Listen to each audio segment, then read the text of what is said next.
सलाम। आज के इस खास जायजे में हम हिंदुस्तान यूनिलीवर यानी HUL का एक बिल्कुल मुनफरिद और इंतहाई दिलचस्प तज्जिया करने वाले हैं। हम इसे दो मुख्तलिफ जावियों से परखेंगे। पहला, इसकी रिवायती मालियाती सेहत और दूसरा, सख्त शरई उसूलों के तहत इसकी जांच। तो क्या होता है जब इन दोनों को एक साथ मिलाया जाए? चलिए देखते हैं। इस जायजे का खाका बहुत सीधा सा है। पहले HUL के बिजनेस मॉडल पर नज़र डालेंगे, फिर इसके मालियाती इस्तेहकाम को चेक करेंगे, उसके बाद शरिया कंप्लायंस के उसूलों को समझेंगे और आखिर में देखेंगे कि क्या वाकई HUL उन कड़े पैमानों पर पूरी उतरती है। जरा सोचने की बात है, एक बहुत बड़े ब्लू चिप स्टॉक को हतमी मालियाती टेस्ट और एक इंतहाई सख्त अखलाकी स्क्रीन, दोनों को बैक वक्त पास करने के लिए आखिर किन चीज़ों की ज़रूरत होती है? ये खोज लगाना वाकई कमाल का तजुर्बा है कि एक मार्केट लीडर महज मुनाफा कमाने से हटकर जब अखलाकी और शरई हुदूद में परखा जाए तो कैसी कारकर्दगी दिखाता है। क्या सिर्फ पैसा बनाना ही सब कुछ है? बिल्कुल नहीं। तो आइए सबसे पहले इस बात से शुरुआत करते हैं कि ये देव हेकल FMCG कंपनी आखिर करती क्या है। रोज़मर्रा इस्तेमाल की अनजानी पहचानी मसनूआत पर गौर किया जाए। ये वो चीज़ें हैं जो लगभग हर घर की बुनियादी ज़रूरत हैं, चाहे मौशी हालात जैसे भी हों। साबुन, शैम्पू और सर्फ जैसी होम केयर या पर्सनल केयर की अशिया की मांग कभी ख़त्म नहीं होती, और सच पूछिए तो यही इस कंपनी की सबसे बड़ी ताकत है।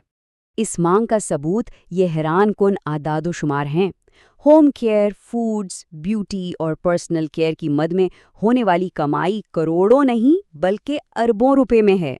सिर्फ होम केयर ही को ले लें, तकरीबन 23,000 करोड़ रुपए की आमदनी। ये जाहिर करता है कि इनका पोर्टफोलियो कितना वसी और इनका बिजनेस किस कदर मुस्तहकम है। अब जरा रिवायती सरमायाकारी की ऐनक पहनते हैं और सीधा इस बिजनेस की मालियाती सेहत और उसकी हिकमत अमली की गहराई में चलते हैं। इस खास नंबर पे नज़र डालते हैं, 108.2% रिटर्न ऑन कैपिटल एम्प्लॉयड या ROCE। सरमायाकारी की दुनिया में इसे एक जादुई हिंसा समझ लें। ये सीधा सा सबूत है कि ये कंपनी अपने लगाए गए सरमाए से मुनाफा निचोड़ने में, मतलब लफ्जी मानों में मुनाफा निकालने में किस कदर ज़बरदस्त और मौसर है। और बात यहीं ख़त्म नहीं होती। माली साल 2024-25 के लिए 21.2% का रिटर्न ऑन नेट वर्थ भी मौजूद है। इसका सीधा मतलब ये है कि शेयर होल्डर्स के पैसे पर भी एक ज़बरदस्त और इंतहाई शानदार मुनाफा दिया जा रहा है। अगर पिछले और मौजूदा माली साल का मुवाजना किया जाए तो मालियाती इस्तेहकाम बिल्कुल वाज़ेह है। और सबसे कमाल की बात क्या है?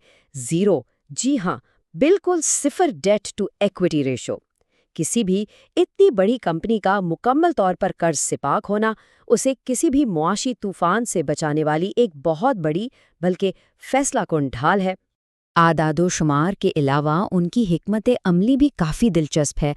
मुस्तकबिल की तरक्की के लिए ये मुसलसल अपने बुनियादी कारोबार पर फोकस कर रहे हैं, जैसे प्यूरिट जैसे ब्रांड्स को फ़रोख्त करना, आइसक्रीम के कारोबार को अलग करना और मिनिमलिस्ट जैसे तेज़ी से उभरते हुए ब्रांड्स को ख़रीदना। ये सब एक बहुत ही सोची समझी गेम प्लान का हिस्सा है। ठीक है, अब रुख करते हैं अपने दूसरे और ज़रा मुख्तलिफ ज़ाविये की तरफ, यानी शरिया कंप्लायंस और अखलाकी सरमायाकारी के उसूल। ये दरअसल एक इंतहाई सख्त और मारूजी चेकलिस्ट होती है। इसका मकसद सिर्फ ये देखना नहीं कि कंपनी कितना कमा रही है, बल्कि ये यकीनी बनाना है कि क्या ये कमाई मखसूस मजहबी और अखलाकी उसूलों पर पूरी उतरती है या नहीं। एक तरह से मुकम्मल फिल्ट्रेशन का अमल। इसमें सबसे पहला और अहम मरहला हार्ड स्क्रीन्स का होता है। ये वो पाबंदियां हैं जिन पर कोई समझौता नहीं हो सकता।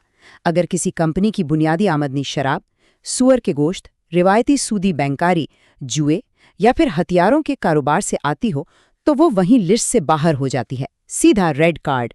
ये एक अटल और फैसलाकुन कदम है। हार्ड स्क्रीन्स के बाद बारी आती है अददी यानी क्वांटिटेटिव स्क्रीन्स की।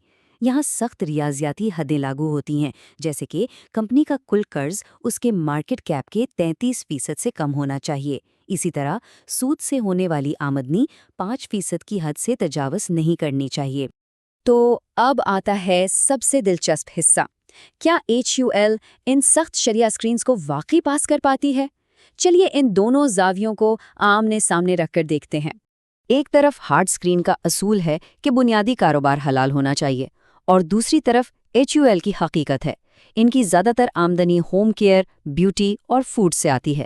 مطلب یہ پورٹ فولیو ممنوعہ کیٹیگریز کی تمام رکاوٹوں کو ہنستے کھیلتے بہت آسانی سے عبور کر لیتا ہے، کوئی مسئلہ ہی نہیں۔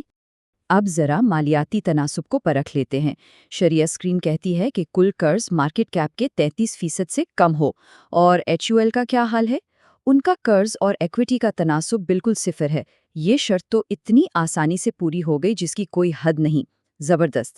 مزید یہ کہ ان کے حالیہ اسٹریٹجک اقدامات جیسے آئس کریم کے کاروبار کو الگ کرنا اور خالصتاً اپنے بنیادی کنزیومر گڈز پر توجہ مرکوز کرنا اس بات کی تصدیق کرتا ہے کہ آمدنی کے ذرائع انتہائی واضح اور شفاف ہیں۔ ان کی پوری توجہ بالکل اپنے کور ایریا پر مرکوز ہے۔ یہ قدم بقدم تجزیہ ہمیں دکھاتا ہے کہ کس طرح پبلک ڈیٹا کو استعمال کرتے ہوئے پیچیدہ اور مخصوص اخلاقی فریم ورکس پر بڑی سے بڑی کمپنی کو سختی سے جانچا جا سکتا ہے۔ یہ محض منافع کو گننے کا نہیں بلکہ اقدار اور اصولوں کو پرکھنے کا ایک لاجواب طریقہ ہے۔ آخر میں یہ تمام بحث ایک بہت بڑا اور غور طلب سوال چھوڑ جاتی ہے: کیا اخلاقی اور عقیدے پر مبنی ان سکرینز کو لاگو کرنے سے مستقبل میں عالمی مارکیٹ لیڈرز کو پرکھنے کا پورا معیار ہی تبدیل ہو جائے گا؟ کیا مالیاتی کامیابی کے ساتھ اخلاقی پاسداری مارکیٹ کا نیا حتمی لیول بننے والی ہے؟ یہ واقعی ایک ایسی بات ہے جو ہم سب کو سوچنے پر مجبور کر دیتی ہے۔